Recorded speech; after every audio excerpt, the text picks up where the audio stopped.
Hey, what is up, YouTube? My name is Mr. Kyle Cohen. I'm a 4th grade teacher in Cleveland, Ohio.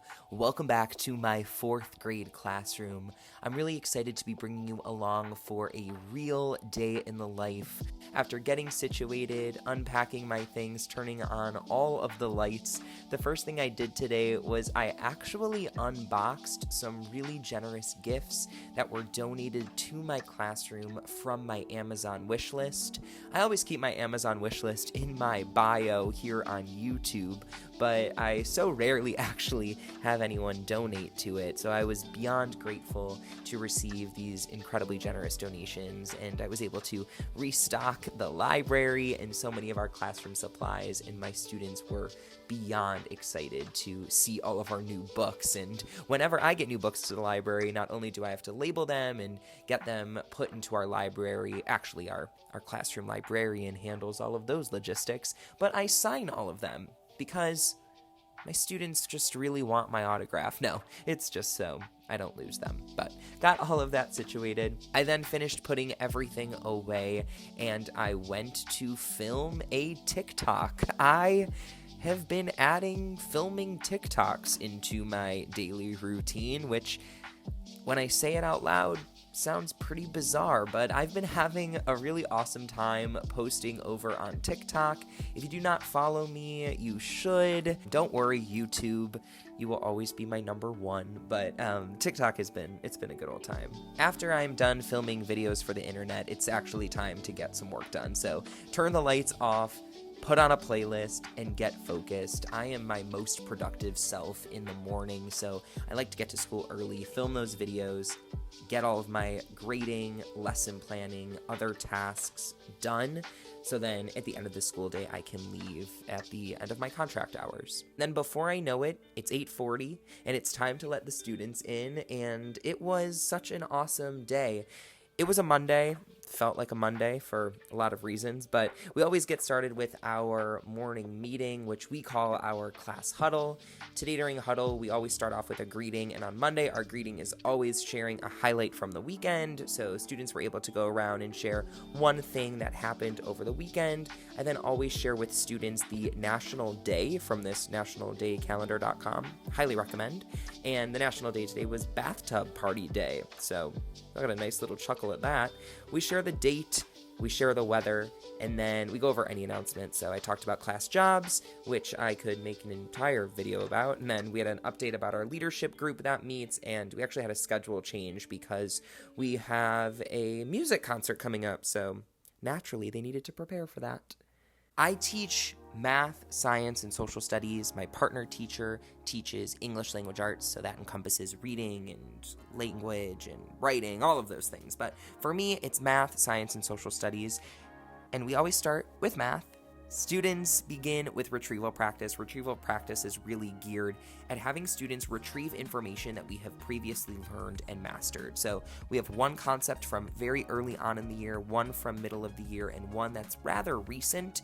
Students do their best to retrieve the information, complete the problems, and then they assess themselves on a scale of check mark, which is 100% confident, question mark, which is I'm 50% confident in my answer, and then an X if they're really struggling and have a hard time retrieving. Students have 5 minutes to complete this practice. We do it each and every day. It has transformed our math block and students' ability to really retrieve this information at a really high level. Following retrieval practice, I shared a quick announcement about the homework club. We've been operating homework club all school year. It's something that I've been doing for a while now in my classroom, and homework club is just an opportunity for students to complete their homework and be incentivized for doing so. We don't really assign a lot of homework in the 4th grade, just a few math problems here and there, and the purpose of this homework is really to not just set students up for the future, but also to really push responsibility. Homework is not graded on correctness, homework is not graded on the level of which it is completed. It's really just completed on if students tried. So I share with my students the importance of going home, getting their homework done, getting it out of the way, being responsible for their homework. So for our students who do not have as much support at home, they're not penalized for that. And our students who do have support at home aren't given some sort of unfair advantage. All students have access to the homework club if they complete all of their homework. Homework club will meet next before winter break, and we usually do some sort of celebration for students who are consistently going above and beyond to get their homework completed. After announcements are over, again, it's time to get into today's lesson. We always ground ourselves with our I can statement. Our math message is then an opportunity for students to kind of set the groundwork for what the lesson's going to be about. Today is really focused on multiplying through estimation. So students have now understood how we can multiply large numbers when there are zeros involved. So for this one, for example, we have, let's say that students drink 5 cups of water a day. How many cups of water will they drink in a year? So students are taking the number 5, they're multiplying it not by 365, they're estimating that to 400 because they have the foundation of multiplying numbers when there are zeros involved. And this led us really well into the rest of our lesson. We went over a couple of story problems, which I typically love to do all together. I usually substitute out the names and the problems for students' names in the class, and as you can see, this one was a little bit silly because Amelia beats her wings about 190 times per second, and Owen beats his wings about 400 times per second, and then a giant Kai and a Zoe, right? So students' names are in the problems. It's silly, it's fun, it's engaging. We go over this together, and then they hop into some independent practice. Following our math block, we always take a 10-minute break. I don't know about you, but I certainly need a breather after a 75-minute math block. So we all eat a snack, we use the restroom, we get a drink. It is just 10 free minutes. Students can use it however they wish. I post this slide each and every day. I also post the things that they're going to need for science, which is right after our break. When the timer hits 0, students are expected to be at their seats ready to start science. They monitor the 10 minutes. This is fully on their own, fully independent. I've been able to watch students gain the responsibility and the independence to navigate this break in however they need. And it also is great because no one's interrupting class with saying that they need to go to the restroom or that they're hungry or anything like that, because they know the 10-minute break is coming. They know this is the time for going to the bathroom and getting a drink and having a snack and all of those things. After our brain break, it is time for science.